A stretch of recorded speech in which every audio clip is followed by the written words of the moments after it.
Okay, so next chapter, application of definite integration. The definite integration, what we have learned till now, in this chapter, we will be studying the application of that chapter. Okay, so basically, we are going to study two concepts here: area bounded by the curve, axis, and given lines, and area bounded by two curves. So we are actually going to find out area of a particular region which doesn't look like a rectangle, doesn't look like a square, doesn't look like a circle, right? Because अगर square, rectangle, circle, triangle अगर ऐसे होते तो हमको उसको direct मालूम है ना, सबके फॉर्मूलेज हमारे पास है. बट ऐसा कुछ इरेगुलर फिगर होगा जिसका कोई फॉर्मूला नहीं मालूम है, ठीक है, बट वो कोई कर्व या कोई लाइन से बाउंडेड होगा. तो ऐसे इरेगुलर जो रीजन्स होते हैं उसका एरिया हम लोग इंटीग्रेशन का यूज करके फाइंड आउट कर सकते हैं, ठीक है. So this is one of the application of integration which we are going to learn today.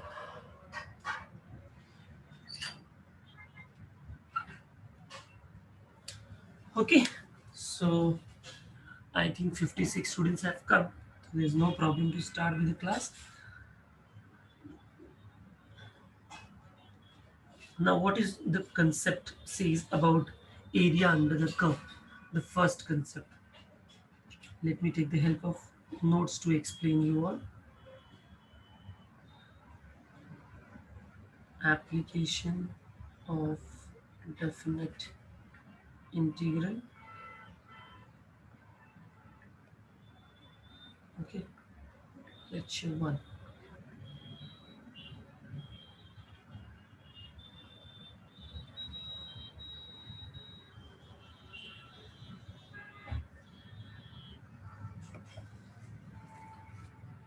Now, what do we mean by students area under the curve? बहुत ही easy chapter है ये.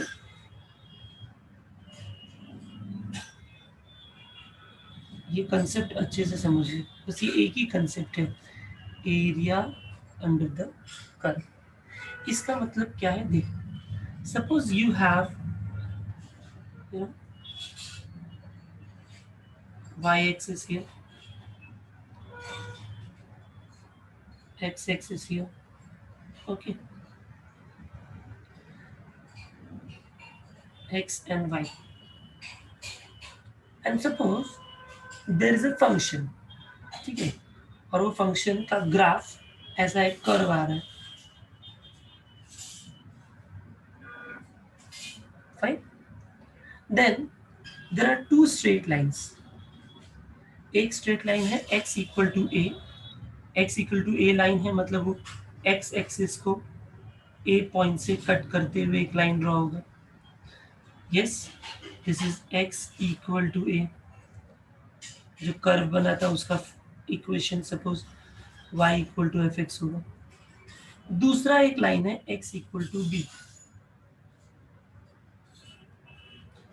अभी question ये आता है कि find the area surrounded by the curve, the two given lines and x-axis. So don't you think the area which they want is this area between curve, two lines and x-axis? They want this area of this particular region, yes or no?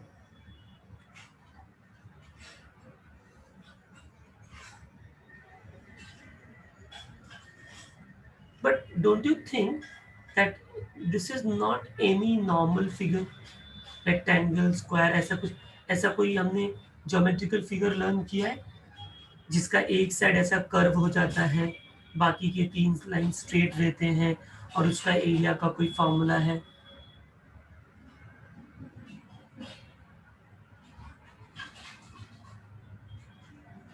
ऐसा तो हमने learn नहीं किया है. तो फिर ये कैसे हो रहा है? कैसे इसका एरिया फाइंड करेंगे? So we will be using integration to find out this area. कैसे? Let's see. So how to find out the area of this particular region? The rule says that आप अगर किसी भी कर्व को integrate करते हो, ठीक है, तो मतलब मैं क्या करने जा रहा हूं, यहां देखो, I am going to integrate the curve f of x dx. if I integrate,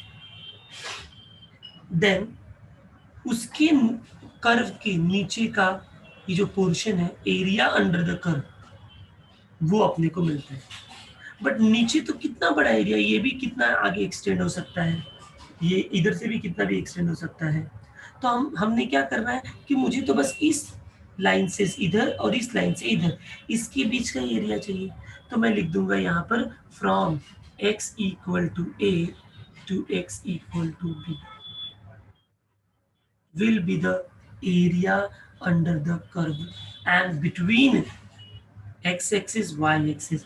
आप बोलोगे सर तो फिर तो नीचे भी जाएगा. नहीं, जब भी हम एरिया अंडर द कर्व के लिए इंटीग्रेट करते हैं तो वो अप टू एक्सिस तक का ही एरिया फाइंड आउट करता है. तो इस इंटीग्रेशन का जो वैल्यू होगा वो इस पर्टिकुलर रीजन का एरिया होगा. मैं वापस बताता हूँ, हमने क्या किया, ये जो कर्व है इसको इंटीग्रेट किया विद रिस्पेक्ट टू एक्स किया, क्योंकि जो दूसरे दो लाइन है वो एक्स एक्सिस पे ही है, यानी उन दोनों के जो पॉइंट के लिमिट आएंगे वो एक्स इक्वल टू आएंगे. इसके लिए X equal to A to X equal to B किया.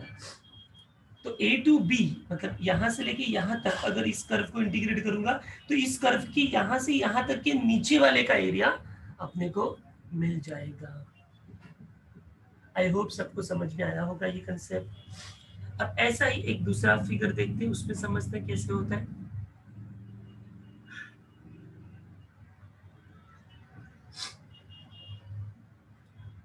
दिस इज y एक्सिस,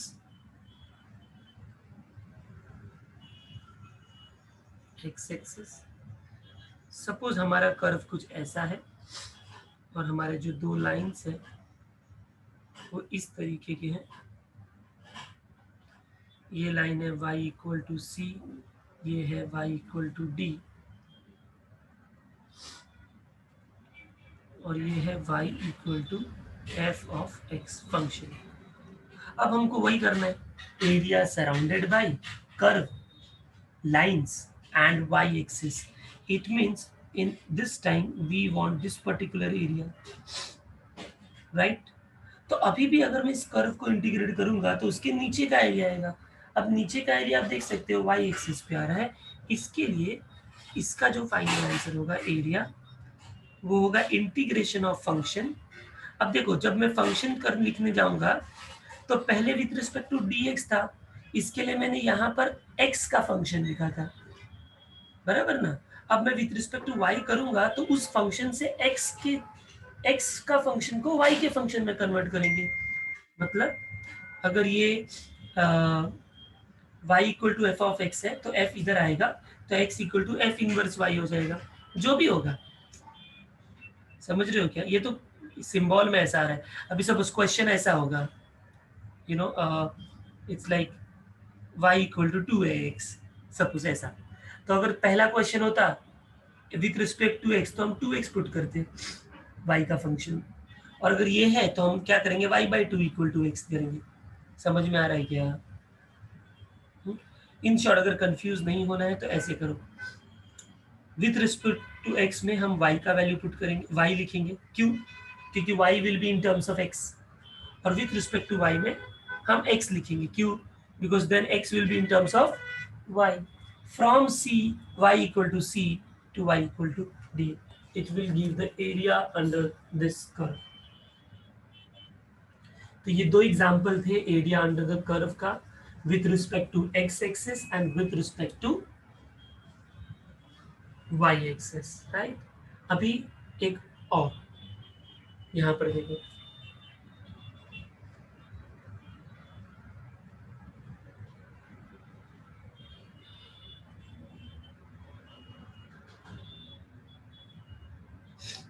ये आपका एक्स एक्सिस और वाई एक्सिस है, ठीक है। Suppose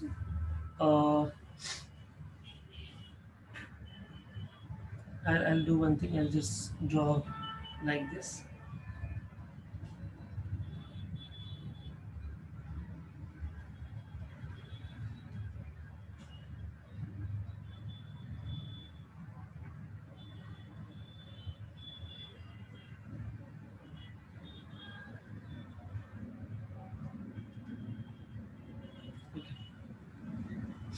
Suppose there is a parabola. Uh, can anyone tell me what is the equation of this parabola, student? ये एक particular एक पैराबोला है ना, ये इसका एक इक्वेशन होता है। 4 टाइप्स के पैराबोला होते हैं।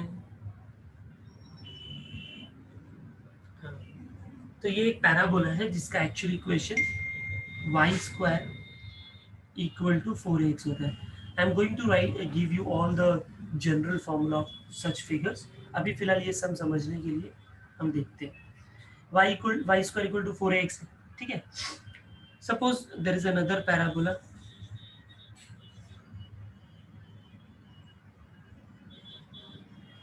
ध्यान से समझना इस क्वेश्चन को। इसका इक्वेशन होता है X square equal to 4ay, X square equal to 4ay।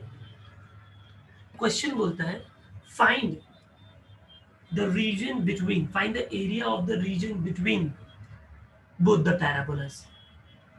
Now the region between both the parabolas means we have to find this area.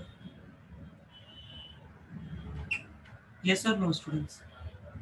We have to find this area.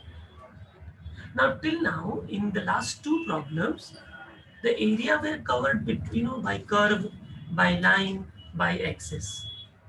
This time you can see the area is actually covered by two curves only, isn't it, students? Right? तो क्या logic लगाएंगे इसका area find करने के लिए?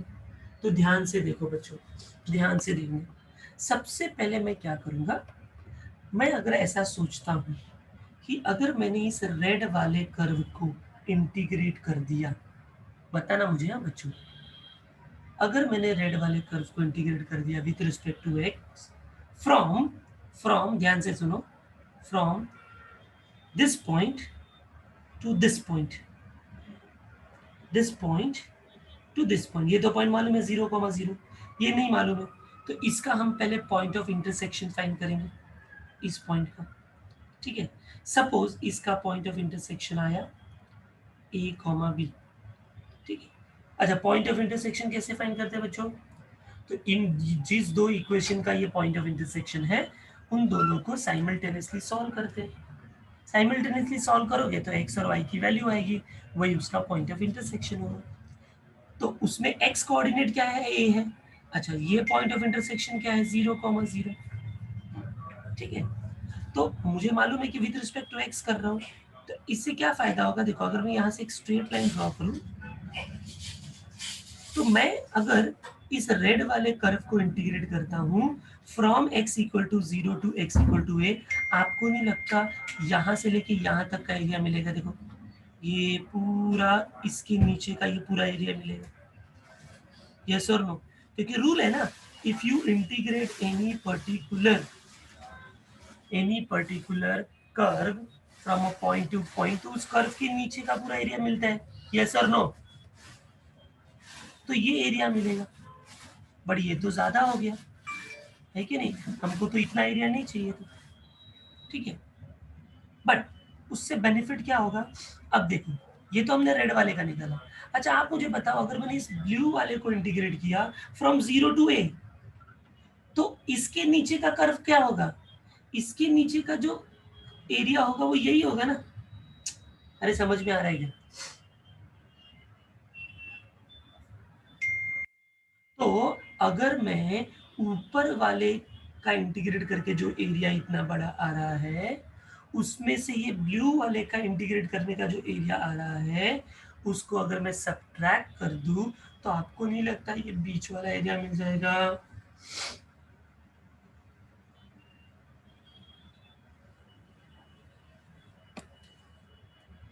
Yes, तो बस यही ऐसा लॉजिक आपको लगाना है कि ऊपर वाले के एरिया में ये पूरा आ जाएगा, नीचे वाले में यही आएगा, तो ऊपर वाले के एरिया में से ये वाला एरिया माइनस कर दिया।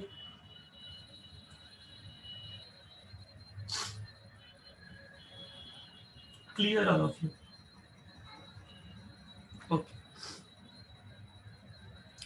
अभी ना इस चैप्टर में बहुत सारे ना जनरल इक्वेशंस हम सबको मालूम होने चाहिए, तो वो सारे जनरल इक्वेशंस पहले हम लिख लेते हैं।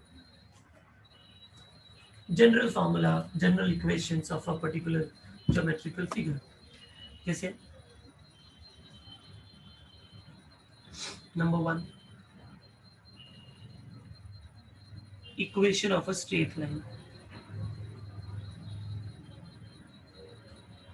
Okay, so equation of a straight line we all know it's ax plus by plus c equal to 0. कोई भी अगर स्ट्रेट लाइन है उसका इक्वेशन ऐसा ही होता है। Second, equation of a circle is, तो दो टाइप के होते हैं। अगर ओरिजिन ही उसका सेंटर है तो X square plus Y square is R square, और अगर ओरिजिन सेंटर नहीं है, सेंटर कहीं और है प्लेन में, और वो h कॉमा के है, तो x minus H the whole square plus y minus K the whole square is R square. अच्छा, ये आर स्क्वायर है, ठीक है।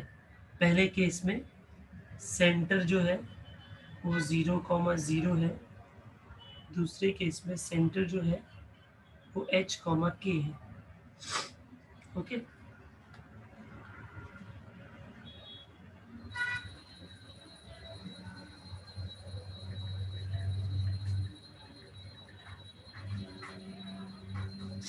समझ में आया सबको?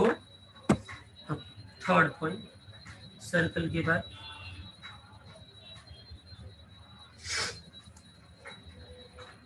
Equation of ellipse.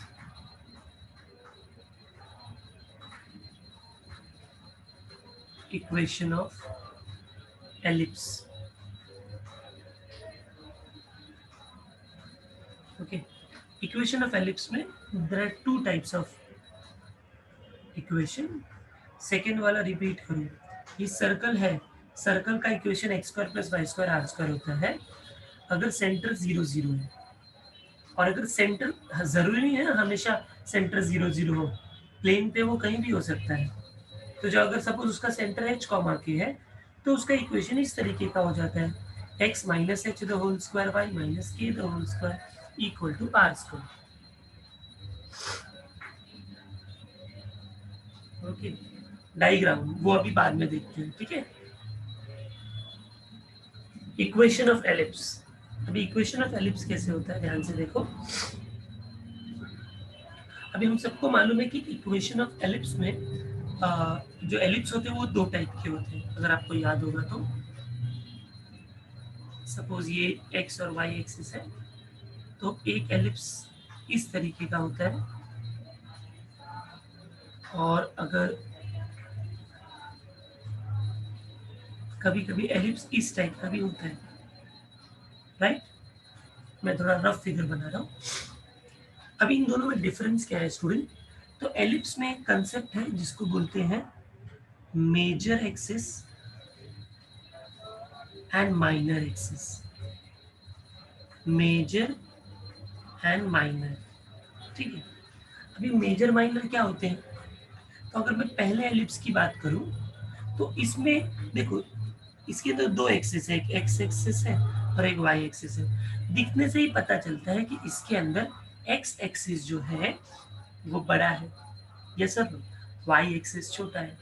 तो पहले वाले एलिप्स का मेजर एक्सिस हो जाएगा एक्स एक्सिस और माइनर एक्सिस हो जाएगा वाई एक्सिस। वैसे ही दूसरे वाले एलिप्स का मेजर एक्सिस देखो वाई है, और माइनर एक्सिस जो है वो, यस, एक्स है, ये समझ में आ रहा है माइनर मेजर का कंसेप्ट स्टूडेंट?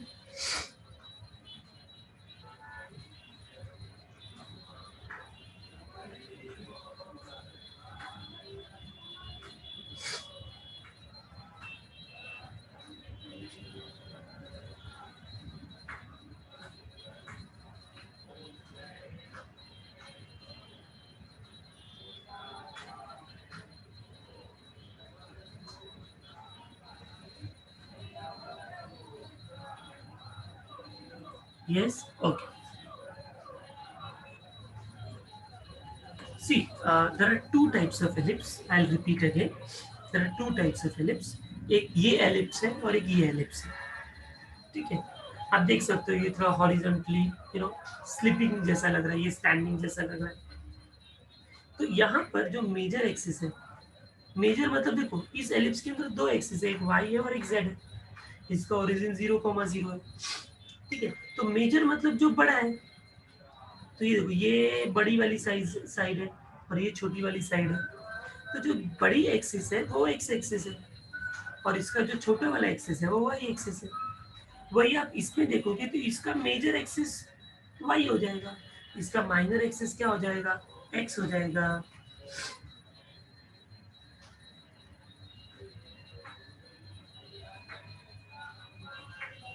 समझ में आया क्या?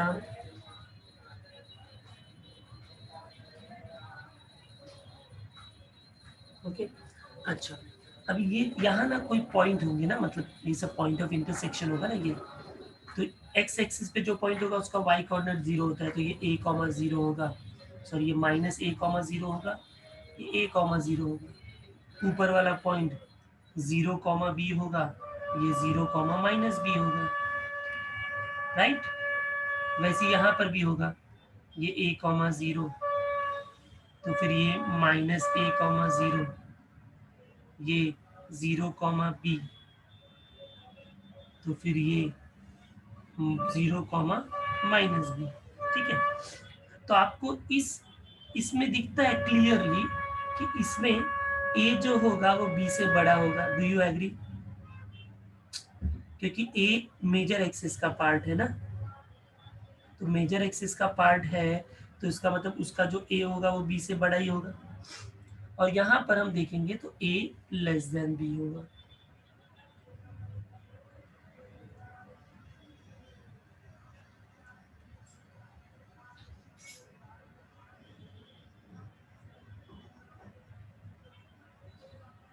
ओके, अभी इन दोनों का इक्वेशन देख लो।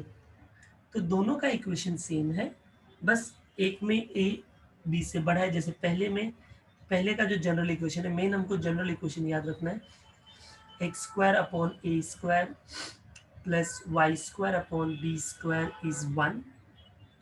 यहाँ पर a ग्रेटर देन b होगा, और दूसरे केस में भी वही है, X square upon A square Y square upon B square is 1, a less than b। इसको एज इट इज याद रखना है बच्चों, या एज इट इज ऐसा ही होता है, ये एलिप्स का इक्वेशन ही है। ओके, और भी बहुत कुछ होता है इसके अंदर, बट हमको जो इस चैप्टर में चाहिए वो इक्वेशंस ही चाहिए, तो ये हम ध्यान से देख लेंगे। Okay fine. इसके बाद आता है, जो पहले पैराबोला लिखना चाहिए था, नो प्रॉब्लम। चलो next is parabola, equation of parabola.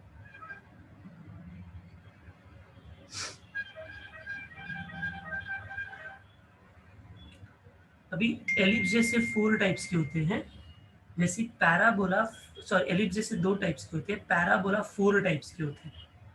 Yes, 4 types. देखो ध्यान से, फर्स्ट टाइप, ये आपका वाई एक्सिस, ये एक्स एक्सिस, एक पैराबोला ऐसा होता है। This is first type of parabola, ठीक है? Second,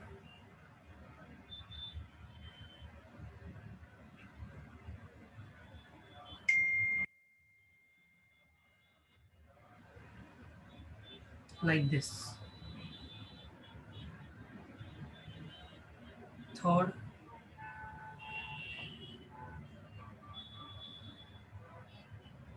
like this, and fourth like this. These are the four different types of parabolas. Four different types of parabolas. You can easily differentiate between them. Like in the first type, one thing common to all the parabola is their vertex is at origin. Yes, उनका जो vertex है, vertex मतलब जो उनका जो जैसे हम circle का सेंटर बोलते थे, राइट? ठीक है, तो उसका जो वर्टेक्स है वो कहाँ पर टच होता है? 0,0 पे, सबका कॉमन है वो। ठीक है, फिर हम और क्या देख सकते हैं? ये जो फर्स्ट वाला है, ये राइट साइड पे आ रहा है, राइट? ये सर नो, यानी ये जो इसका एक्सिस है ना, ये एक्सिस को इस कर्व का बोलते हैं axis of symmetry. I will repeat, axis of symmetry. क्यों? क्योंकि इस पैराबोला को वो दो इक्वल पार्ट में डिवाइड कर रहा है ना, सिमेट्री बना रहा है ना। तो इस वाले कर्व का एक्सिस ऑफ सिमेट्री है पॉजिटिव एक्स एक्सिस, इस वाले कर्व का एक्सिस ऑफ सिमेट्री है नेगेटिव एक्स एक्सिस, इस वाले कर्व का एक्सिस ऑफ सिमेट्री है पॉजिटिव वाई एक्सिस, और इस वाले का एक्सिस ऑफ सिमेट्री है नेगेटिव वाई एक्सिस। यस, अब इन दोनों का हमको चारों का इक्वेशंस जो है वो हमको याद रखना है, मेन इंपॉर्टेंट। तो इस वाले का इक्वेशन है Y square equal to 4ax, दूसरे वाले का है Y square equal to -4ax। Next है X square equal to 4ay, और फिर है एक्स स्क्वायर इज -4ay। इसका कैसे यूज होगा, कैसे सॉल्व करेंगे, वो बाद में देखेंगे बच्चों। पहले हमको ये इक्वेशंस लर्न कर लेने हैं। मैं तो ऐसा याद रखता हूँ, right parabola, left parabola, upper parabola, lower parabola, right? तो राइट लेफ्ट में वाई स्क्वायर आएगा, एक में +4x, right? Right is always right, तो right is positive, left is negative, up is positive, down is negative. कुछ भी logic लगो और उसको याद रखो।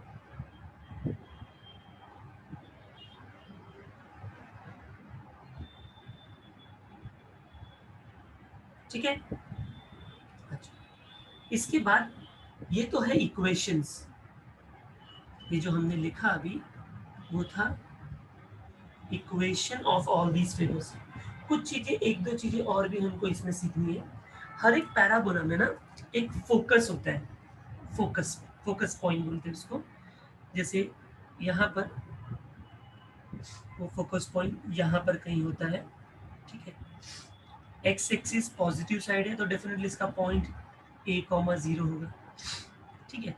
वैसे इसका इस साइड होगा, मतलब जिस साइड उसका कर्व है ना वहां पर ये हो सकता है -a,0, ये इसका फोकस है। यहाँ पर होगा तो ये हो सकता है 0,a, और यहाँ पर ये नीचे होगा तो ये होगा 0,-a। तो हर एक पैराबोला में एक फोकस पॉइंट होता है, ठीक है? तो यहाँ पर मैं एक ऐड कर लेता हूँ फोकस, ठीक है? तो फर्स्ट का फोकस a,0, ये negative a,0, 0,a and 0,-a, ठीक है? इसके बाद एक टर्म है इसके अंदर, डिटेल में नहीं पढ़ेंगे, बस उसके बारे में थोड़ा देखेंगे। उसको बोलते हैं LR, फुल फॉर्म है लैटस रेक्टम। ये नया टर्म है बच्चों, थोड़ा बस इसको याद रखो, लैटस रेक्टम।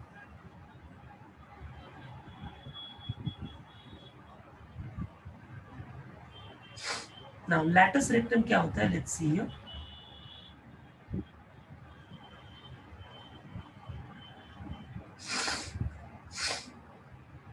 तो किसी भी पैराबोला में फोकस से पास होने वाले लाइन को लैटस रेक्टम बोलते हैं। जैसे यहाँ पर अगर मैं एक ऐसा लाइन ड्रॉ कर दूं, ठीक है, हाँ, डेफिनेटली वो लाइन कर्व के ऊपर नहीं जाना चाहिए, ऐसे कर्व तक, तो इसको ही हम बोलते हैं लैटस रेक्टम। इस केस में ये लैटस रेक्टम हो जाएगा, यहाँ पर ऐसा कुछ लैटस रेक्टम आएगा, यहाँ ऐसा लैटस रेक्टम आएगा, और यहाँ पर ऐसे लैटस रेक्टम आएगा। ये सब के सब क्या है? लैटस रेक्टम है। So latus rectum are the line segment passing through the focus of a parabola. Yes, understood everyone?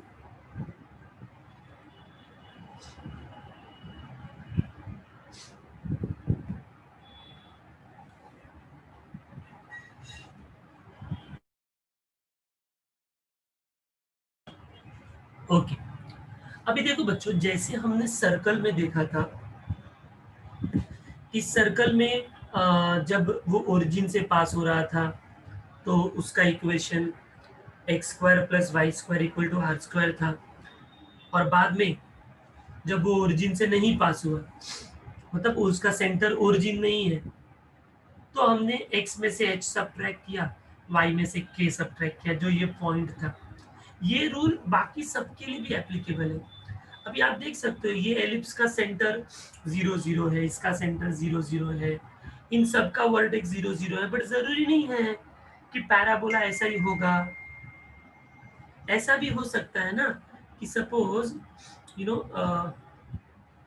ये y एक्सिस x एक्सिस है, हमारा पैराबोला ऐसे है, तो कहाँ उसका बोलते ना कि सेंटर वर्टेक्स 0 0 है, वो एक्सिस पे ही कहीं ना कहीं होगा, ठीक है।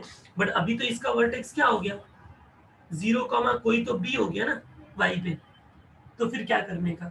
तो सिंपल उसका मैं लॉजिक बता के रखता हूँ, सम आएगा उसके अंदर, हम डिटेल में देखेंगे। कभी भी अगर किसी का भी जनरल जो स्टैंडर्ड होता है, स्टैंडर्ड नॉर्मली हमको मालूम है कि सेंटर बोलो या वर्टेक्स बोलो, सबका स्टैंडर्ड 0 0 होता है। बट अगर किसी का भी स्टैंडर्ड शिफ्ट हुआ, ठीक है, और न्यू वाला h कॉमा के आ गया, तो आपको वही इक्वेशन लिखना है, बस x को रिप्लेस करना है x माइनस एच से, और y को रिप्लेस करना है y माइनस के से, दैट्स ऑल। ये सब जनरल फॉर्मूला है 0 0 के लिए सब कोई। बट कहीं भी अगर सेंटर ही चेंज हो गया, वर्टेक्स ही चेंज हो गया, तो हमको टेंशन लेने की जरूरत नहीं, इक्वेशन वही रहेगा, यही इक्वेशन रहेंगे, बस x के जगह x माइनस एच, y की जगह y माइनस के, बाकी कोई चेंजेस नहीं।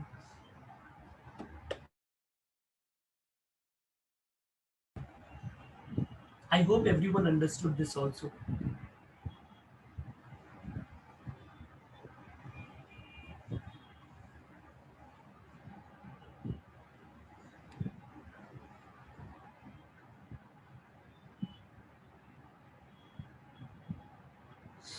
Okay, very good.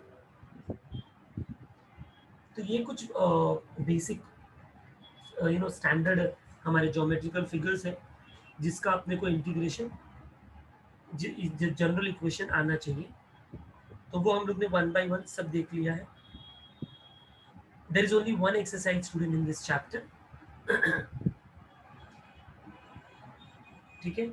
So we will start with the exercise now, because अभी सारे कंसेप्ट सीख लिए, अभी हम लोग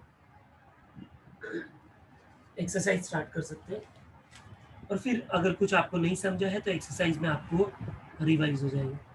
so exercise I think fifth chapter 5.1 question number 1 का फर्स्ट,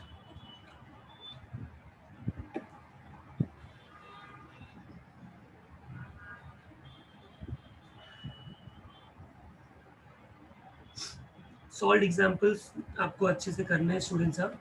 देखो क्या लिखा है, find the area of the reason bounded by the following curve axis and the given lines. देखो हमको डायग्राम बनाने की भी जरूरत नहीं है। कैसे? डायग्राम बनाओगे तो भी चलेगा, ऐसा कोई नहीं है, बट नहीं बनाओगे तो ऐसे क्वेश्चन में हम इजीली कर सकते हैं। क्यों?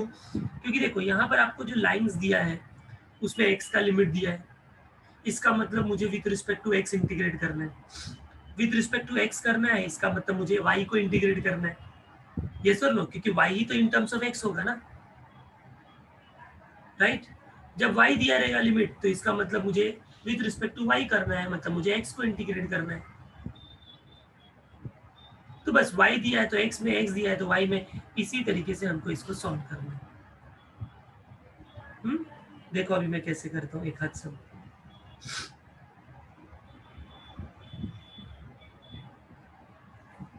फर्स्ट क्वेश्चन में कर्व है y 2x, then the two lines are x equal to 0 and x equal to 5. So the required area I'll write, since the limits are in terms of x, the required area will be in terms of x only. So it means with respect to x, so I have to write y here because y will be in terms of x. अभी question में दिया है ना y equal to, तो उसको substitute कर दो from 0 to 5, तो 2x का इंटीग्रेशन फ्रॉम 0 to 5 dx, 2 को बाहर लिया, x का integration x square by 2 from 0 to 5, 2 cancel, x square from 0 to 5, substitute करो 5 स्क्वायर, अब ये सब तो आपको मालूम है ना डेफिनेट इंटीग्रेशन, तो ये हो गया 25 माइनस 0, तो इसका आंसर आ गया 25। Since it is area, the answer is square units. हो गया answer.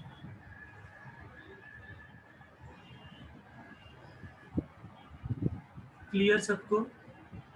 Area under the curve.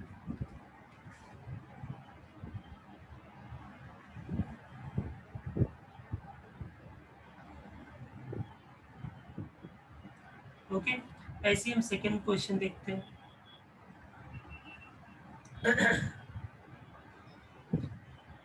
Second one क्या है? x equal to 2y, y equal to 0, y equal to 4। तो इसमें भी हमको देखने से ही पता चल गया कि विथ रिस्पेक्ट टू y करना है, तो required area equal to integration of x, then x with respect to y। तो अब फंक्शन में से हम x का वैल्यू पुट करेंगे, तो x का वैल्यू है 2y फ्रॉम 0 to 4, तो x के जगह 2y, 0 to 4, 2y का इंटीग्रेशन 2 बाहर, y स्क्वायर बाई 2, 0 to 4, तो y square, 2 cancel, 0 to 4, substitute करो, 4 square 0 square, 16 minus 0, 16 square units. हो गया।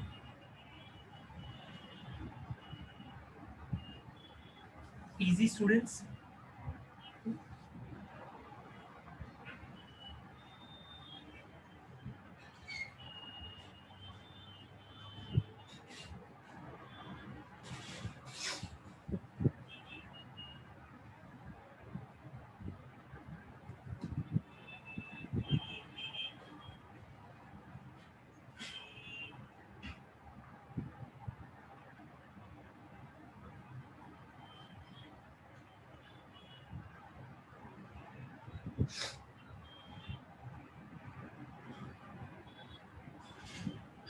यस, अभी थर्ड प्रॉब्लम। थर्ड प्रॉब्लम में देखो क्या क्या है। Area surrounded by the following curve, x axis and the given lines. तो यहाँ पर देखो क्या क्या है। x इक्वल टू 0, तो आप कंफ्यूज मत हो जाना, x इक्वल टू 0 का मतलब क्या होता है? यस, x 0 है और x 5 है, यानी ये तो x का लिमिट दे दिया, राइट? और ये y 0 और y 4 है, तो ये y का लिमिट दे दिया। तो आप बोलोगे कि सर इसमें कर्व किधर है? राइट।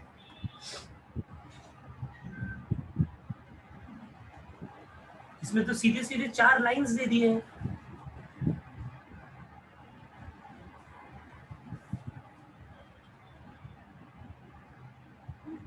तो देखो लाइन भी तो कर्व ही होता है ना, कर्व मतलब कोई फंक्शन ही होता है ना।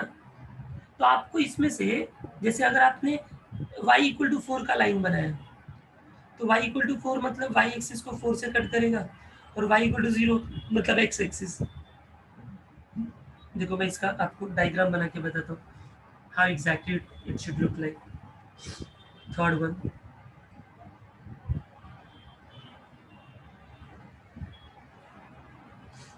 x0 x5 y0 y4, ठीक है। अभी अगर इसका मैं डायग्राम बनाऊँ तो ये कैसे होगा देखो।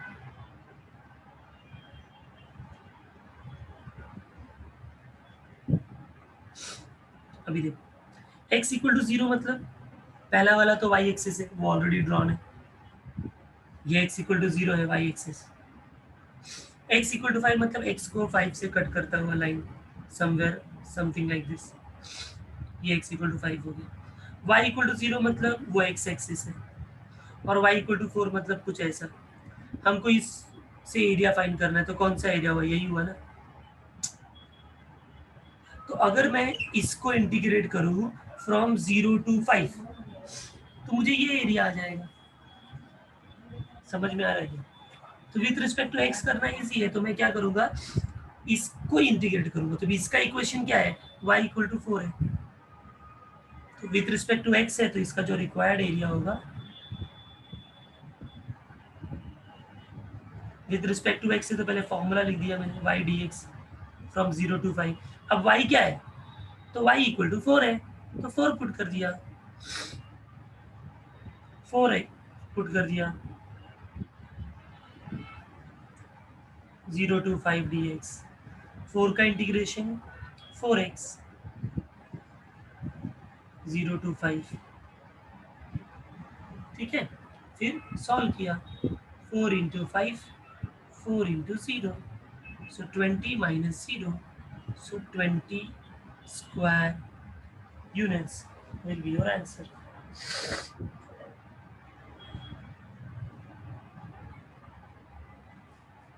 Yes.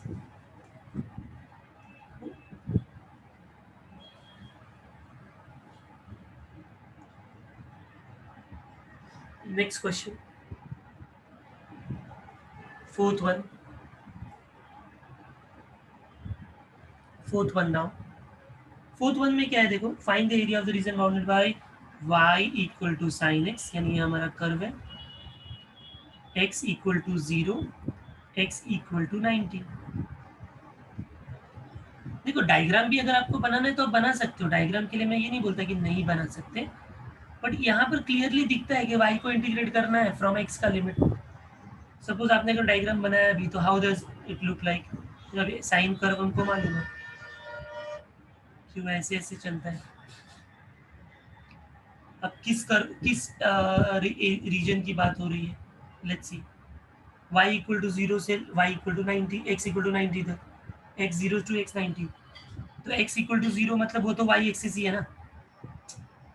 x इक्वल टू 0 का मतलब ये इक्वेशन है वो, और x इक्वल टू 90 मतलब 90 कहाँ होता है, यहाँ होता है। तो यहाँ से लाइन ड्रॉ किया, x इक्वल टू 90। तो कौन सा रीजन इसका मतलब हमको फाइंड करना है, हमको ये वाला रीजन फाइंड करना है। वो कैसे होगा, कर्व को इंटीग्रेट 0 टू 90, राइट। तो डायग्राम बनाने की जरूरत नहीं है, हम डायरेक्टली लिखेंगे required area, required area is integration of y with respect to x from 0 to 90, x का लिमिट। अब y दिया हुआ है sin x, सब्स्टिट्यूट करेंगे, तो ये होगा 0 to 90 sin x dx। sin x का integration we know that it's minus cos x from 0 to 90, substitute किया तो minus cos 90 minus minus cos 0, cos 90 होता है 0, तो ये तो पूरा 0 हो गया, और कॉस 0 होता है 1, तो ये ऐसा हो गया। तो ये 0 प्लस 1, इसका मतलब 1 स्क्वायर यूनिट्स उसका एरिया होगा।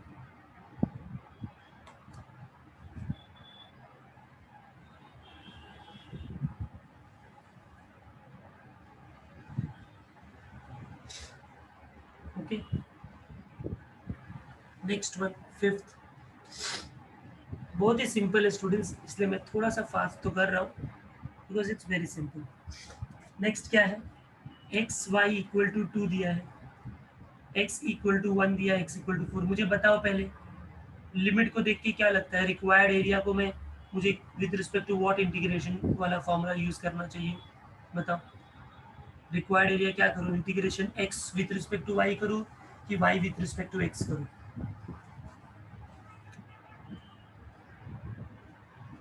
Yes, come on fast. So definitely we have to integrate with respect to x because the limits are x. So इसका मतलब y को इंटीग्रेट करेंगे with respect to x from 1 to 4. अब y क्या है, तो जो कर्व दिया है उससे y निकालेंगे हम। ठीक है, तो कर्व हमको दिया हुआ है कि भाई एक्स वाई इक्वल टू है 2, तो यहाँ से y इक्वल टू आएगा 2/x। वो पहली स्टार्ट में ही कर लेना है सो दैट हम यहाँ पर पुट कर पाए। तो ये हो जाएगा 1/4 2/x dx। अब क्या होगा, तो 2 बाहर गया, और 1/x का इंटीग्रेशन होता है log of mod of x from 1 to 4। अभी सब्स्टिट्यूट किया, 2 into log 4 minus log 1, log a minus log b is log a by b, तो log ऑफ 4/1, इसका मतलब ये हो जाएगा 2 log 4। या तो अगर 4 को 2 का स्क्वायर लिखा, 2 का स्क्वायर लिखा और फिर उस स्क्वायर को भी यहाँ पर लेकर आ गए, तो 4 log 2 square units will be your final answer. Please देख लो, कुछ नहीं समझा ये सब में तो पूछो कैसे हमने चेंज किया।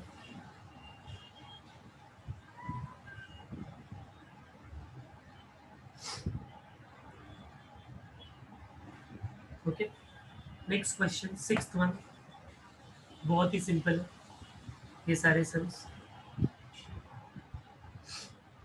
कर दिया है Y square equal to X. चलो बताओ with respect to Y D X या एक्स डी वाई, क्या करूँ? देखो आंसर में, reply in the chat box, Y D X और X D Y, what to integrate?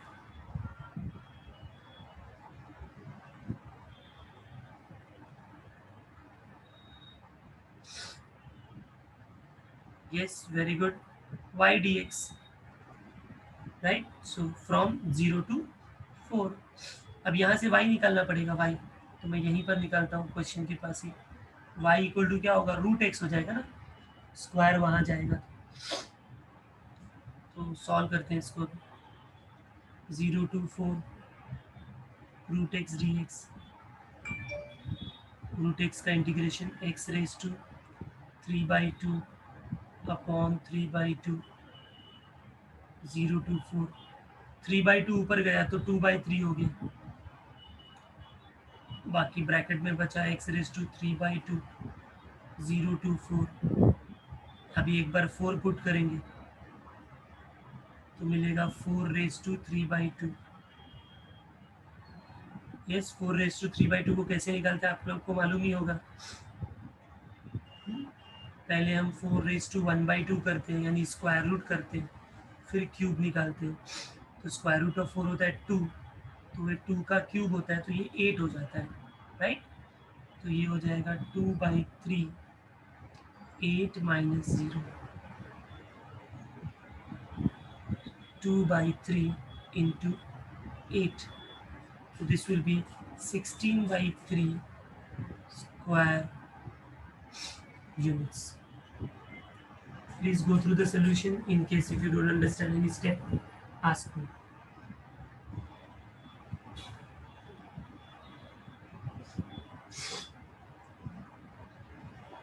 Okay, the last problem, 7th one.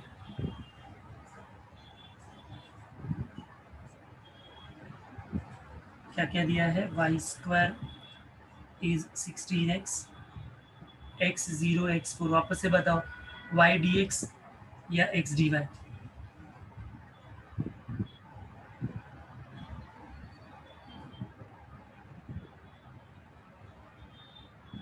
Yes, so it's again y dx from 0 to 4. y की जगह क्या put करेंगे? तो वापस equation से ही y solve करेंगे. तो y इक्वल टू क्या होगा? रूट 16x, मतलब ये 4 रूट x हो जाएगा स्टूडेंट्स, राइट? तो ये हो जाएगा 0 to 4, 4 रूट x dx. इसका इंटीग्रेशन करेंगे, 4 बाहर, रूट x का integration, x raise to 3/2 upon 3/2, 0 to 4. 3/2 ऊपर आके 2/3 होगा, बाहर आ जाएगा. x raise to 3/2, 0 to 4. Solve करो, 4 2 8/3. ये अंदर गया तो 4 रेज टू 3/2, 0 रेज टू 3/2. अभी हमने 4 रेज टू 3/2 निकाला था कि वो 8 था. 4 का स्क्वायर रूट 2, 2 का क्यूब 8, 8 8 ज़ा 64. तो 64/3 square units will be our final answer for 7th one. I hope everyone understood all these 7 problems of the first exercise.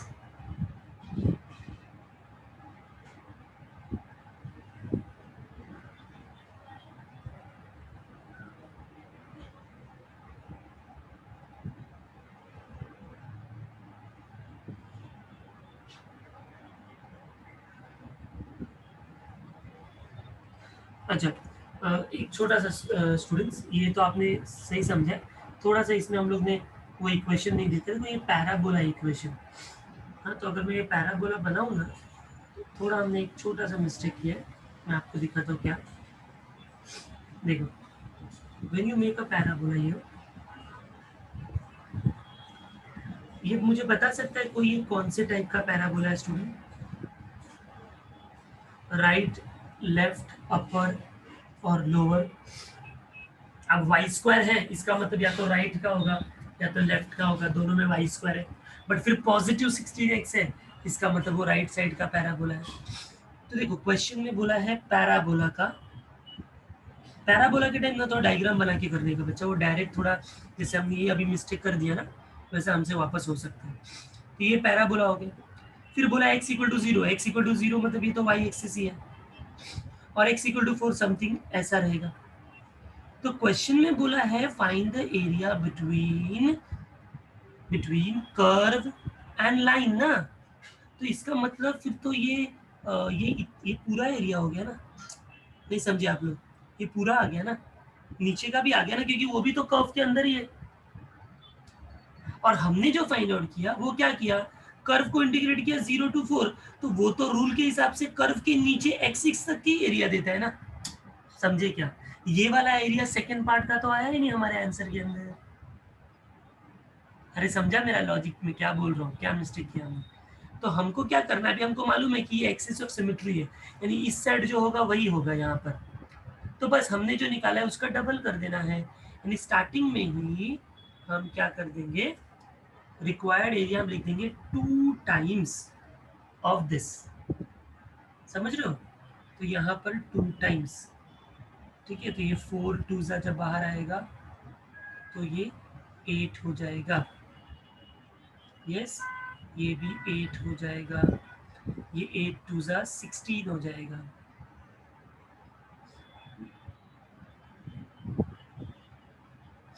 ये 16 हो जाएगा, राइट. यहाँ भी ये 16 ही रहेगा. And then 16 8 128. ये सबको समझ में आया हमने क्या थोड़ा सा एक करेक्शन किया? क्योंकि ये पैराबोला है, उसके अंदर एक्सिस के नीचे भी एरिया आएगा ना, कवर करेंगे तो, right. So this way we have to solve this particular problem.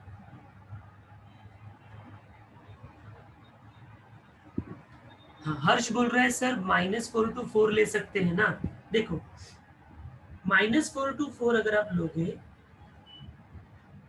तो -4 का x -4 कहाँ पर आएगा? -4 तो इधर होता है ना x का. हर्ष, हाँ, यही करना पड़ेगा, दूसरा कोई नहीं हो सकता. यहाँ से यहाँ तक इंटीग्रेट करोगे तो आएगा ना. ये एक्सिस नहीं है, तुम ऐसा मत सोचो कि इसको इधर से इधर तक करूंगा तो ये एरिया आएगा. ये एक्सिस थोड़ी ना है. With respect to axis answer आता है, right. So this way we have completed the first question of 5.1. ठीक है. जो भी पैराबोला रहेगा ना बच्चों, उसको जरा आपको अच्छे से कर लेना. हाँ, पैराबोला हो या सर्कल हो. इसके पहले वाला भी 6th में देख करते हैं जरा.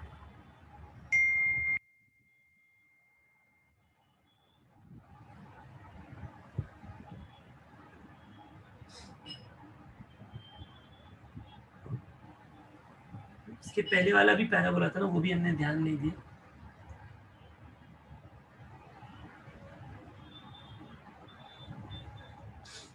इसमें क्या आया है, y² = x. तो ये भी कौन से टाइप का पैराबोला है? राइट वाला ही पैराबोला है. y² = x बोला था, तो ये y² x है. फिर x = 0 तो y एक्सिस है, और x = 4 तो ये x एक्सिस है. ठीक है, 0 to 4.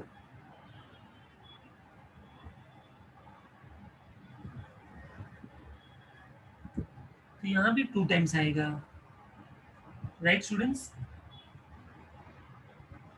यहाँ भी 2 टाइम्स आएगा. हम लोग ने यहाँ भी 2 टाइम्स नहीं लिखे. तो पैराबोला जहाँ पर होगा उसमें 2 टाइम्स आएगा. सर्कल होगा तो वो ध्यान से देखना है आपको, क्योंकि सर्कल में भी कैसा होता है कि वो 2 टाइम्स मतलब राउंड होता है, तो उसमें ऊपर भी होता है और नीचे भी होता है. 2 2 सा ये 4 हो जाएगा. This will also be 4. This is 4 4. So it is 32/3. Okay, चलो. अब ये याद रहेगा अपने को कि अपने से मिस्टेक हुआ था.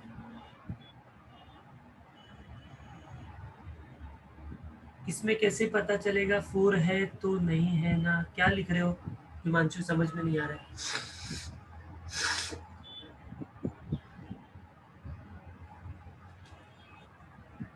ओके, आई होप ये दोनों प्रॉब्लम में क्या चेंजेस हमने किया है और कैसे निकाला समझ में आया आप लोगों को.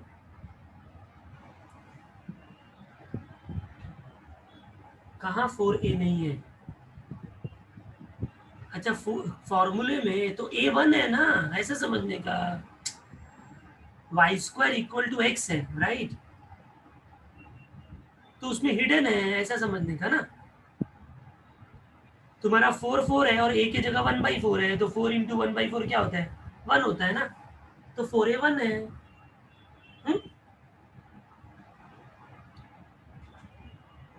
चलो, अभी हम क्वेश्चन नंबर 2 स्टार्ट करेंगे. क्वेश्चन में क्या है देखते हैं पहले. Find the area of the reason bounded by the parabola. अभी यहाँ पर देखो ध्यान से, बाउंडेड बाय द पैराबोला. एक पैराबोला दिया है और बोला है लैटस रेक्टम. ठीक है, तो अच्छा है हमने लैटस रेक्टम भी पढ़ लिया था. तो let me start the problem. Question number 2, y² = 16x. This is the parabola. ठीक है, तो इसका लैटस रेक्टम क्या होगा और पैराबोला कैसे होगा वो बनाते हैं पहले.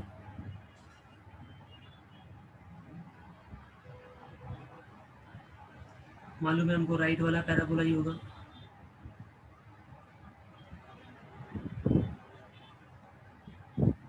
सॉरी,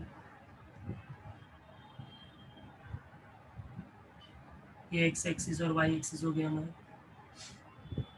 अभी राइट वाला पैराबोला मतलब it will look like this, ठीक है। यहाँ पर हमारा कोई फोकस पॉइंट होगा a कॉमा 0। अभी वो a कैसे निकालेंगे, तो y square equal to 16x को अगर मैं प्रॉपर फॉर्मेट में लिखूँ तो 4 इंटू 4 इंटू एक्स लिख सकता हूँ ना, ये सर। तो अगर मैं इसको कंपेयर करूँगा Y square equal to 4ax से, या तो ऐसा 4 लिखने की भी ज़रूरत नहीं है, आप डायरेक्टली कंपेयर करो ना Y square equal to 4ax से, Y square equal to 4ax से, तो आपको समझ जाएगा कि 16 इक्वल टू 4 होगा, तो a का मतलब क्या मिलेगा मुझे, 4 मिलेगा। समझ में आया ये a का वैल्यू 4। तो ये जो फोकस पॉइंट है वो यहाँ पर कहीं है, डेफिनेटली वो a कॉमा 0 होगा, तो यहाँ पर वो 4 कॉमा 0 हो गया। और लैटिस रेक्टम बोला है तो उसका मतलब वो ऐसा होगा। तो हमको एरिया कौन सा फाइंड करना है, क्वेश्चन ध्यान से पढ़ो वापस से। Find the area of the reason bounded by parabola and lattice rectum. इसका मतलब ये पूरा एरिया हमको फाइंड करना है, ये भी और ये भी। But as we know this is axis of symmetry, तो अगर हमने बस ऊपर वाला पार्ट भी फाइंड कर लिया तो उसका डबल करना है, यस और नो। तो ऊपर वाले का पार्ट फाइंड करने के लिए क्या करेंगे, कहाँ से कहाँ तक इंटीग्रेट करेंगे, कर्व को 0 to 4 और उसका डबल कर देंगे। समझ में आया स्टूडेंट्स?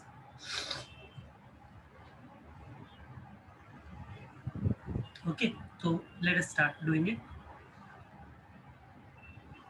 तो सबसे पहले तो ये जो a इक्वल टू 4 वाला मैंने डायरेक्ट किया, उसको हम स्टेप बाय स्टेप लिखेंगे सोल्यूशन में।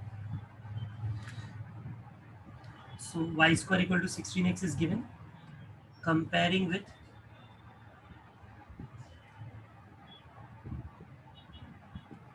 y square equal to 16x, we will get 4a equal to 16, so we will get a equal to 4. Therefore focus is, focus normally हम s से denote करते हैं, a comma 0, that is 4 comma 0, right? And now हम with respect to x करेंगे, तो जो y square equal to 16x दिया है उससे y भी तो निकालना पड़ेगा। तो y क्या होगा, y क्या होगा, 4 रूट एक्स हो जाएगा, है कि नहीं? तो इसका मतलब अभी रिक्वायर्ड एरिया आप लोग करके बताओ जरा, इसका required area is 2 times integration y dx from 0 to 4। y का वैल्यू पुट करो 4 रूट एक्स, ठीक है, सब्स्टिट्यूट करो उसको और सॉल्व करो। चलो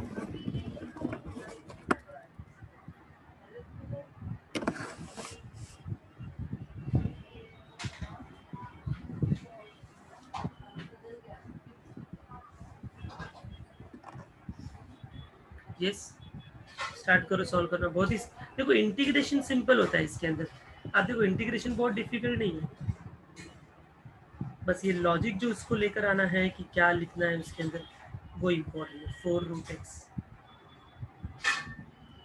सो 4 2 ज़ा 8,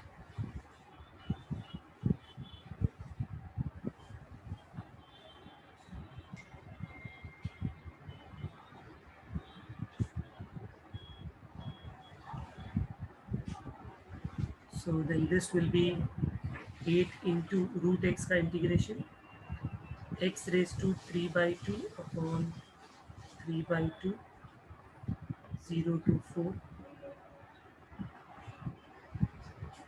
2/3 बाहर, x raised to 3/2 0 to 4, then 16/3।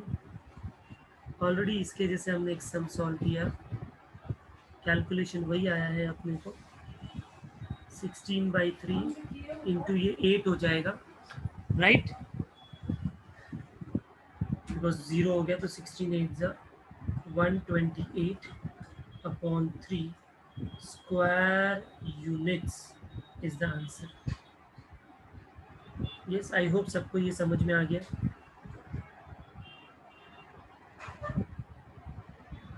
कैसे हमने लैटिस सेक्टर निकाला, फोकस निकाला और सॉल्व किया।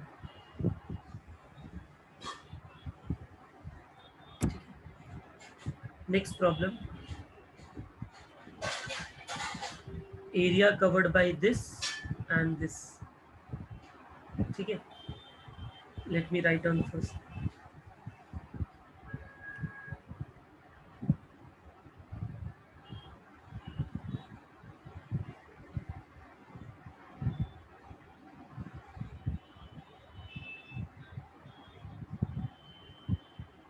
दूसरा क्या है, y equal to 4 minus x square. Okay,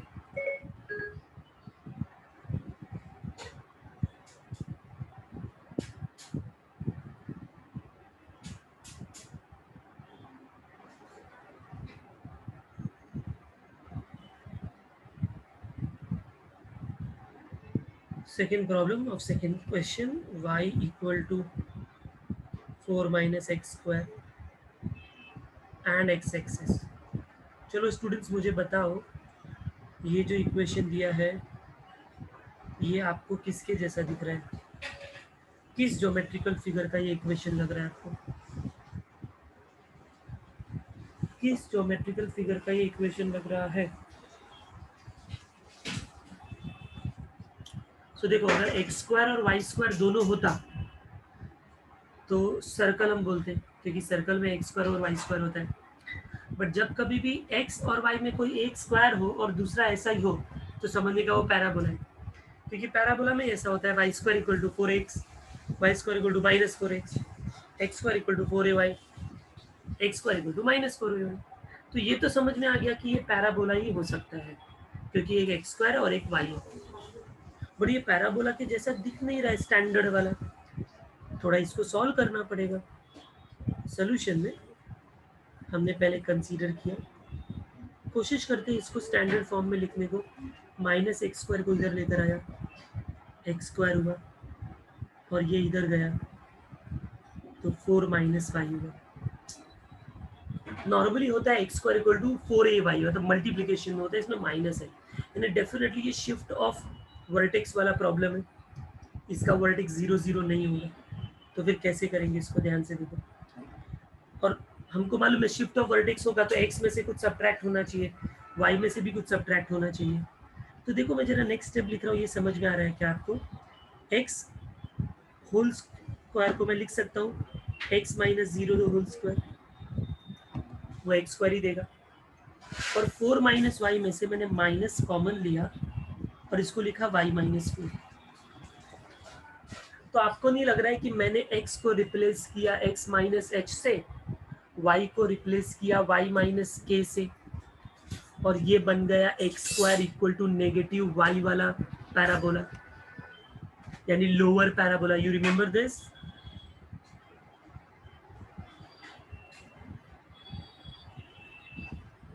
yes, तो मैं इसको लिखूंगा this is a parabola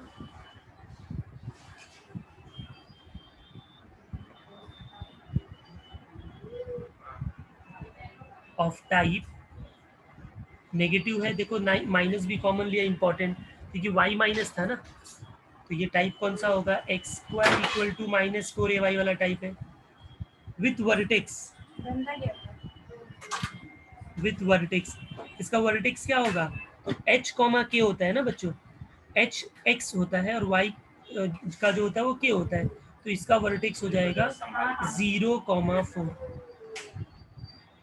yes, this will be the vertex of this parabola, right? Have you all understood कि पैराबोला हमने कैसे पहले फाइंड आउट किया? Because that is more important. वो नहीं समझेगा तो फिर हम आगे के सम्स ही नहीं सॉल्व हो पाएंगे हमारे से। तो अगर अब मैं इसका डायग्राम बनाने का ट्राई करूं तो ये कैसे होगा जरा देखते हैं। This is our Y axis and this is X axis. Downward बनाना है और उसका वर्टेक्स लेना है 0,4। तो डेफिनेटली 0,4 ऐसे वाई एक्सिस पे ऊपर कहीं होगा। तो इसका मतलब हमारा जो हाइपर पैराबोला है वो कुछ ऐसा होगा और ये पॉइंट हमारा 0,4 होगा। क्लियर सबको पैराबोला? अब क्वेश्चन में बोला है find the area between parabola and x axis. तो एक्स एक्सिस तो ये है और पैराबोला ये ब्लू वाला लाइन है। इसका मतलब हमको कौन सा एरिया फाइंड करना है? हमको ये वाला एरिया फाइंड करना है। अब इस एरिया को फाइंड करने के लिए हमको मालूम है कि एक्सिस ऑफ सिमेट्री है। तो अगर राइट का भी एरिया आ गया तो हम लेफ्ट का एरिया निकालने की जरूरत नहीं, उसको डबल कर देंगे। अच्छा, अब राइट का एरिया कैसे आएगा? तो राइट का एरिया कैसे आएगा? मुझे इस ब्लू वाले को इंटीग्रेट करना पड़ेगा from this point to this point. Yes और नो स्टूडेंट्स? मैं अगर इस ब्लू वाले कर्व को इंटीग्रेट कर दूं from zero to this point, अभी ये पॉइंट मुझे मालूम नहीं है, यस और नो? तो ये पॉइंट मुझे फाइंड करना पड़ेगा। तो कैसे फाइंड करेंगे? तो ये किसका इंटरसेक्शन है? पैराबोला का और एक्स एक्सिस का। एक्स एक्सिस का इक्वेशन होता है y इक्वल टू 0। तो अगर मैं पैराबोला में y इक्वल टू 0 पुट करूंगा तो मुझे समझ में आ जाएगा। यस और नो बच्चों? हाँ? तो to get the point of intersection मैं क्या करता हूँ, for point of intersection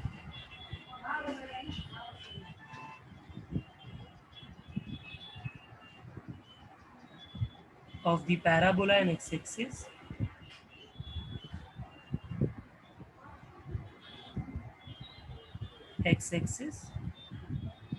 we put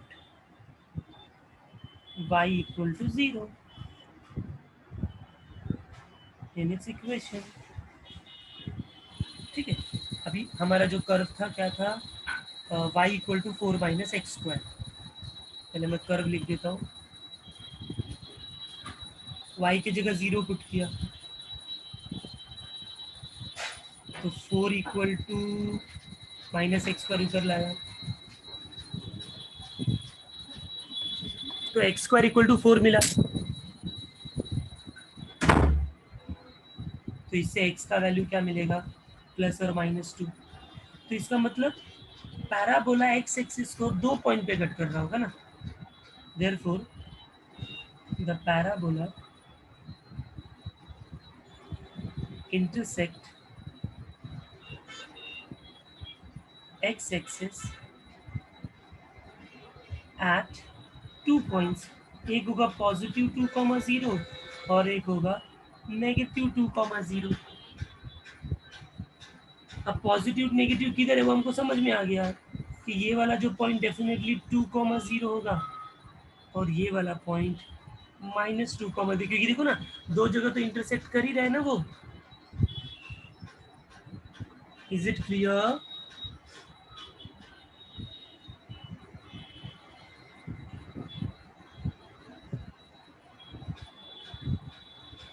तो अब मैं क्या करूंगा, मुझे पॉइंट ऑफ इंटरसेक्शन मिल गया तो मैं ये 0 0 है तो 0 to 2 अगर मैंने इंटीग्रेट कर दिया और उसका डबल कर दिया तो we will get the answer. Okay, so let us solve this problem।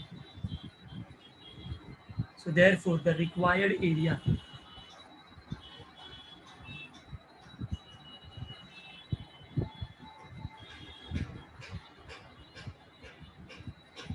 integration y dx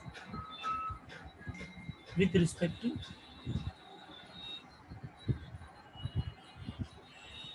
0 to 2 with respect to x। अब इक्वेशन से y निकालेंगे तो वो तो दिया ही था 4 माइनस एक्स स्क्वायर। तो direct substitution 4 minus x square D x, इसका integration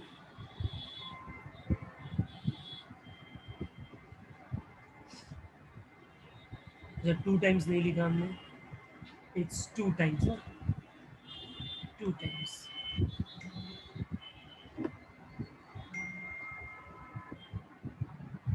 Okay, so 2 as it is.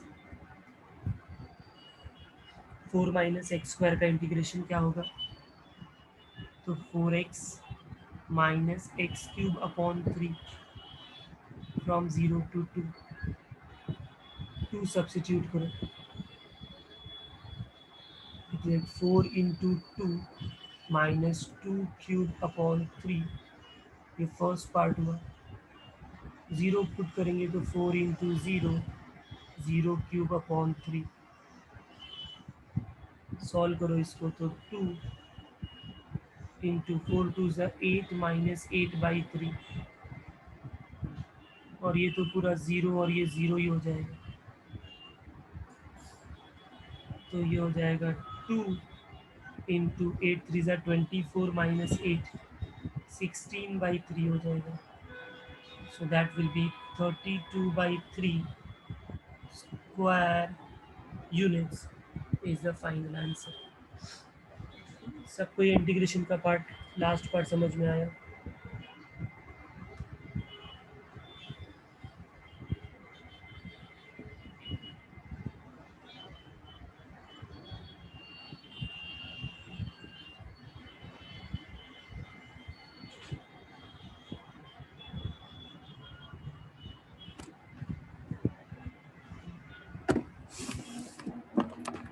Okay, I'll be sending you the PDF of this entire lecture to you.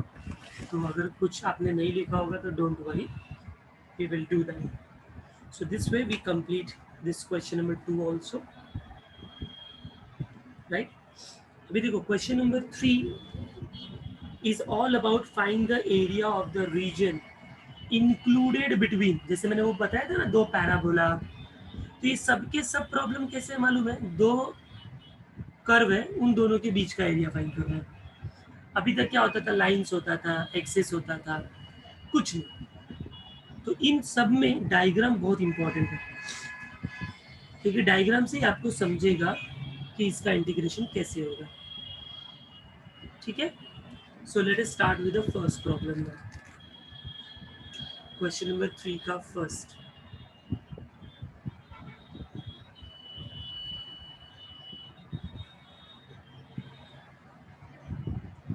Question में क्या क्या दिया है?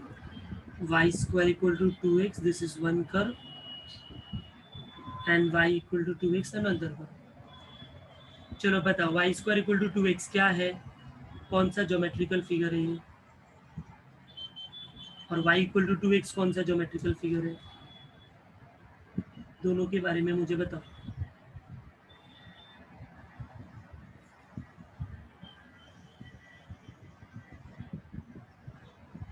कम ऑन, वेरी फास्ट. पैरा बोलोगे तो नहीं चलेगा. पैराबोला में फिर राइट पैराबोला, लेफ्ट पैराबोला.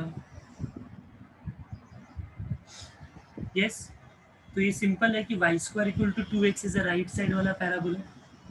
ठीक है, तो मैंने राइट साइड वाला पैराबोला बना दिया. इसका इक्वेशन लिख दिया y square equal to 2x, and y equal to 2x is nothing but a, yes, y square equal to 2x क्या होगा? बताओ बताओ जल्दी.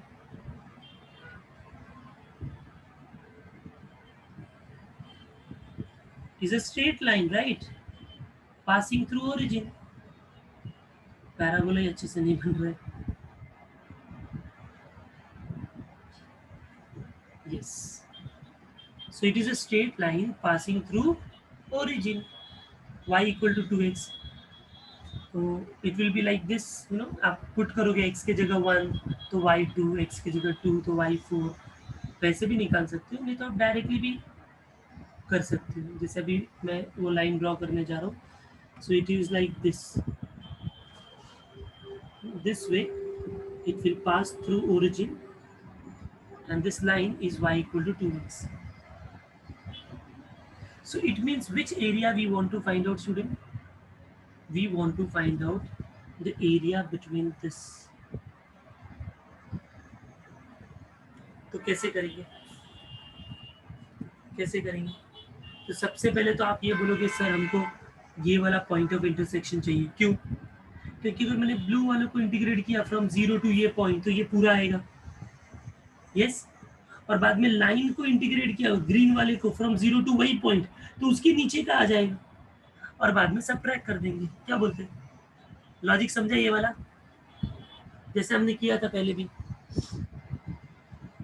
ब्लू वाले को इंटीग्रेट करेंगे जीरो से this point, so will get the entire area up to x axis, and then green वाले को इंटीग्रेट करेंगे from zero to that point, तो ये वाला एरिया मिलेगा, छोटा वाला ट्राइंगल, और बाद में सबट्रैक्ट करो तो ये वाला आंसर मिल जाएगा। तो सबसे पहले तो पॉइंट ऑफ इंटरसेक्शन है, ठीक है, तो वो पॉइंट ऑफ इंटरसेक्शन निकालना पड़ेगा अपने को।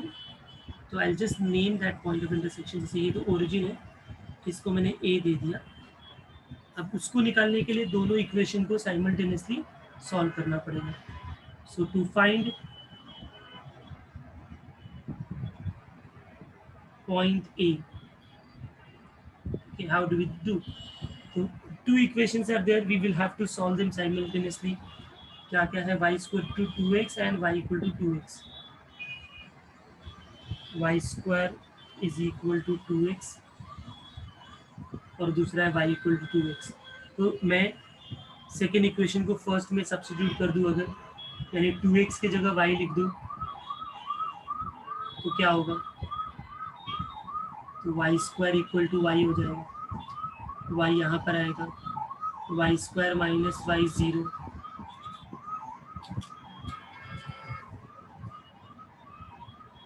वाई कॉमन,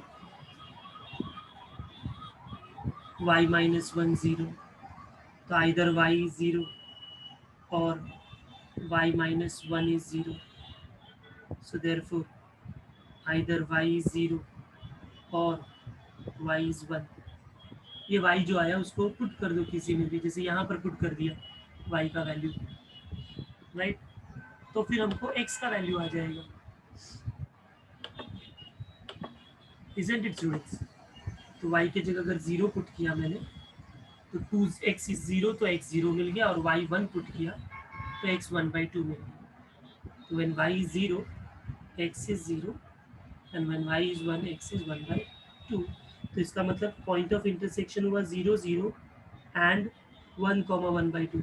अब डायग्राम पे जाओ, तो जीरो जीरो तो है ही ना, कैसे? यहाँ पर देखो ना, ये जो कर्व और लाइन है वो दो पॉइंट पे तो मिल ही रहे ना, एक यहाँ पर और एक यहाँ पर, तो ये जीरो जीरो है और ये ए है, तो हमको ए चाहिए था, वो मिल गया, one comma one by to. समझा क्या सबको?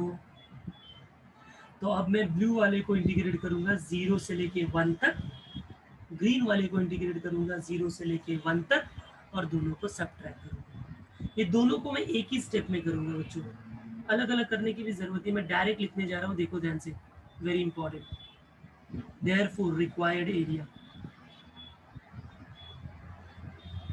रिक्वायर्ड एरिया क्या करने जा रहा हूँ मैं? इंटीग्रेट करूंगा किसको? ऊपर वाला मतलब पैराबोला को, with respect to x from zero to one, और फिर उसमें से मैं सबट्रैक्ट करूंगा किसको? वो लाइन को, with respect to x from zero to one. दोनों कर्व का y पता होना चाहिए, y इक्वल टू, तो जो पैराबोला है उसका हम निकाल के रख सकते हैं, क्योंकि लाइन तो दिख रहा है y equal to two x, but parabola तो वाई स्क्वायर है ना, तो उसका y फाइंड करना पड़ेगा। तो उसका y क्या होगा? Root two root X, yes और नो?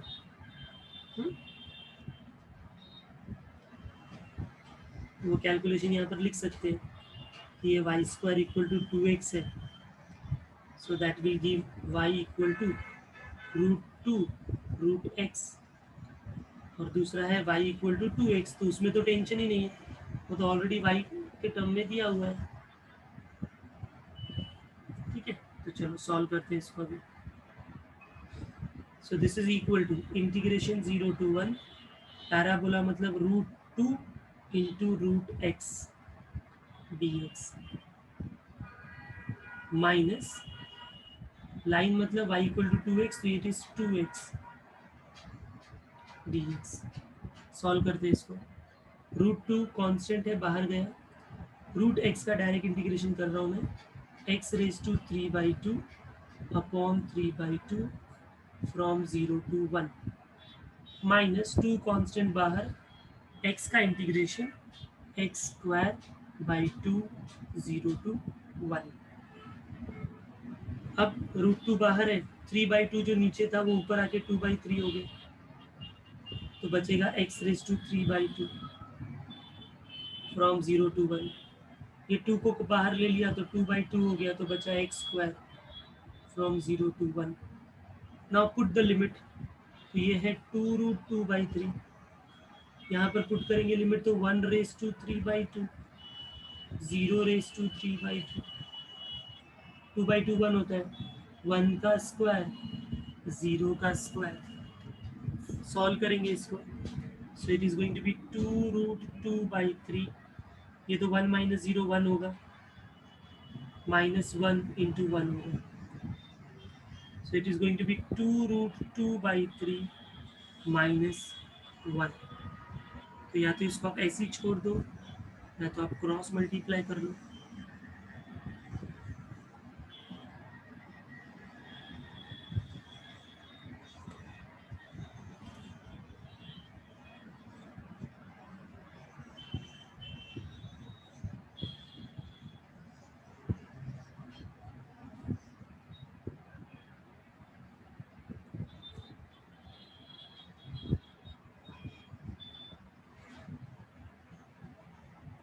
अच्छा सॉरी स्टूडेंट्स, एक अपने से मिस्टेक हो गया। अरे x 1/2 और y 1 है ना, तो 1,1/2 थोड़ी ना आया ये, तुम लोग भी देख रहे हो, बोल नहीं रहे हो। 1/2 1 आएगा ना, x 1/2 है, y 1 है। इतना सम सॉल्व करने के बाद अभी मुझे ध्यान दिखाई नहीं, तो ये लिमिट ही चेंज हो जाएगा ना।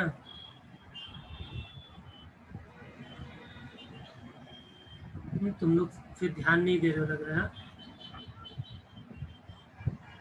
तो ये होगा 0 to 1/2 और ये भी होगा 1/2।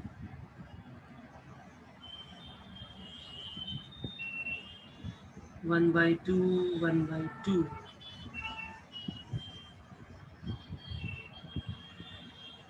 सब जगह लिमिट 1/2 होगा। यहाँ से तो पूरा रफ करना पड़ेगा।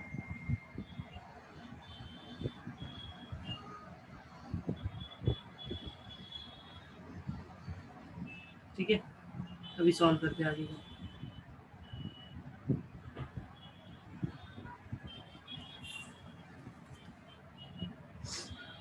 ओके,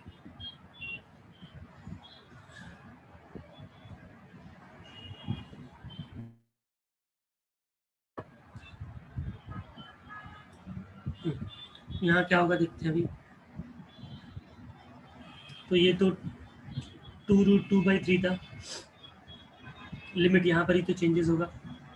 ये होगा 1/2 raise to 3/2, right, minus 0 raise to 1/2।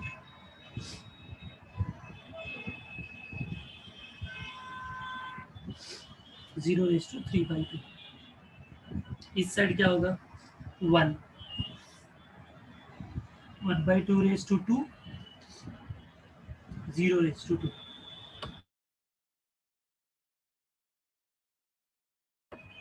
सबको ये सब्स्टिट्यूशन समझ में आया?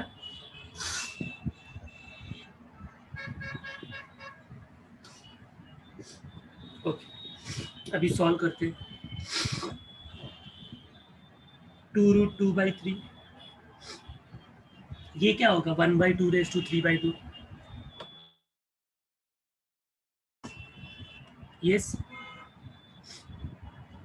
तो 1/2 रेज टू 1/2 और फिर 3 क्यूब करेंगे। समझो कैसा होगा ये। I will write it here. पहले मैं थोड़ा आपको आइडिया देता हूँ क्या होता है वो। 1/2 रेज टू 3/2 है ना, तो we can write 1/2 raise to 1/2 first, फिर उसका क्यूब। अभी 1/2 रेज टू 1/2 का मतलब क्या होता है, रूट 1/2 ना, और उसका cube. Root 1 is 1, root 2 is 2, तो उसका क्यूब हो गया। अब 1 का क्यूब होता है 1 और रूट 2 का क्यूब होता है 2√2। इसका मतलब ये होगा 2√2, 1/2√2। सबको समझ में आया ये? सब्स्टिट्यूट करते हैं तो बाहर ऑलरेडी 2√2/3 है, अंदर आएगा 1/2√2। इधर क्या आएगा, तो ये 1 है, अंदर आएगा 1/2, 1/2 का square, so 1/4। That's all. Solve this. 2√2 cancel हो गया, 2√2 कैंसिल हो गया, तो यहाँ बचा 1/3 और यहाँ बचा 1/4। क्रॉस मल्टीप्लाई करेंगे तो 1/12 स्क्वायर यूनिट्स, ये आपका आंसर हो गया। सबको समझ में आया ये सब? तो थोड़ा लेंदी है, 4 मार्क्स का प्रॉब्लम है ये, बट रेगुलरली अगर आप अच्छे से इसको 1-2 बार प्रैक्टिस कर लोगे तो अच्छे से समझ में आ जाएगा। ठीक है, तो देखो अभी ये जितने भी सम है ये इसी टाइप के सम से मैं अभी आप लोगों को अभी आगे नहीं कराऊंगी, because many of you having practicals also. मैं आप लोगों को ना सबका जो डायग्राम क्या होता है वो आपको बता देता हूँ, फिर कैलकुलेशन पार्ट ये सारा पार्ट आप लोग खुद से ट्राई करना, पर नहीं आएगा तो नेक्स्ट लेक्चर में हम लोग देखेंगे, और अगर आ गया तो देन नो प्रॉब्लम, ये चैप्टर कंप्लीट हो जाएगा अपना।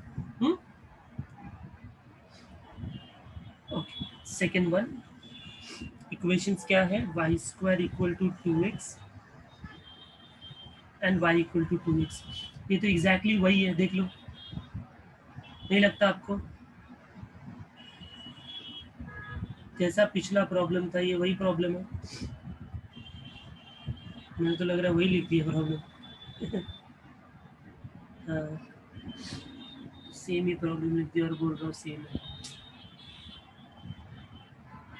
चलो नो प्रॉब्लम। सेकेंड वन ना 4x है वहाँ पर, बट है तो वो भी वही वाला, y² इक्वल टू 4x है और y इक्वल टू x है, राइट? तो y² equal to 4x right वाला पैराबोला ही होगा क्योंकि पॉजिटिव है और y² है, तो पहले वाले का तो ऐसा डायग्राम हो जाएगा, ये y² इक्वल टू 4x हो गया और y equal to x same जैसे तभी हमने लाइन ड्रॉ किया था पासिंग थ्रू ओरिजिन, वैसा ही होगा। थोड़ा इग्नोर करना मेरे लाइन को, और मुझे एरिया फाइंड करना है बीच का, तो don't you think it is exactly same? आ जाएगा, same point of intersection find करना है, सॉल्व करना है, तो you will get the answer. Yes और नो स्टूडेंट्स? ओके,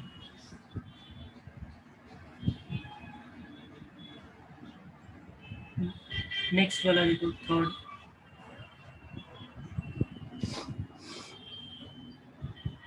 मुझे बताओ कौन सा पैराबोला है, y इक्वल टू 4x तो लाइन दिख रहा है passing through origin, but y equal to 4x² ये कौन से टाइप का पैराबोला है?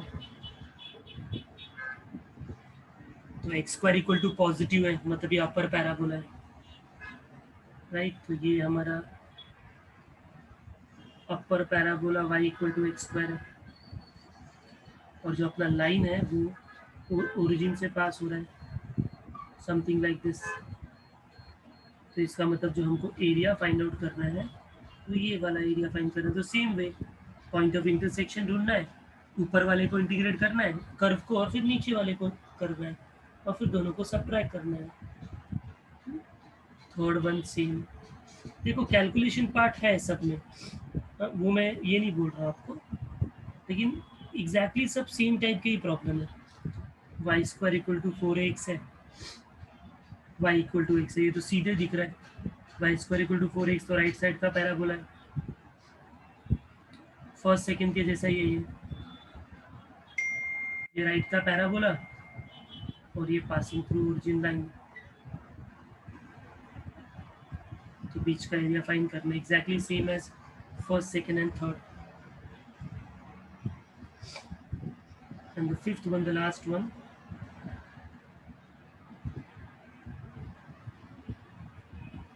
y equal to x square plus 3 दिया है और y equal to x plus 3 दिया है. तो ये है तो पैराबोला लेकिन थोड़ा हटके वाला पैराबोला है, ओरिजिन इसका वर्टेक्स वो नहीं है.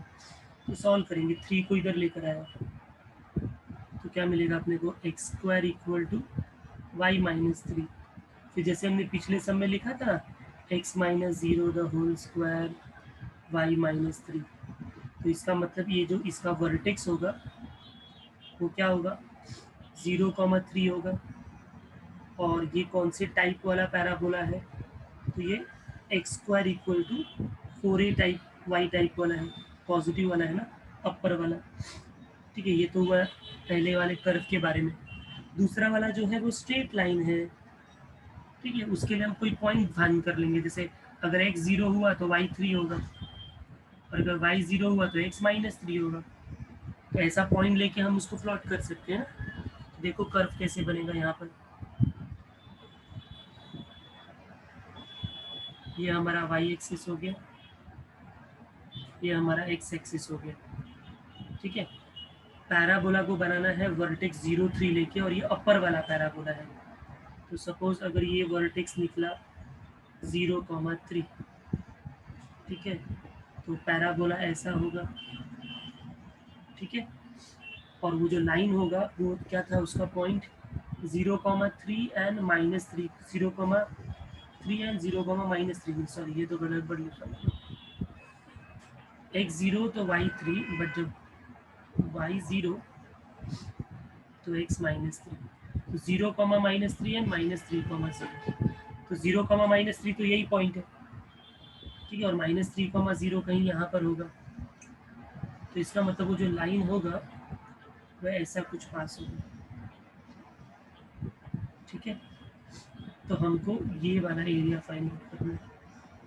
तो वापस ये पॉइंट ऑफ इंटरसेक्शन फाइंड करके ऊपर वाला कर्व माइनस नीचे वाला कर्व. यस, सबको समझ में आया डायग्राम? हाँ, तो ये सारे प्रॉब्लम्स मैंने आपको बता दिए, सारे डायग्राम्स बता दिए आपको. जैसा मैंने फर्स्ट प्रॉब्लम सॉल्व किया वैसा ही आपको ये प्रॉब्लम सॉल्व करना है. ठीक है, so you all try. In case if you not get it then I will help you out in the next lecture.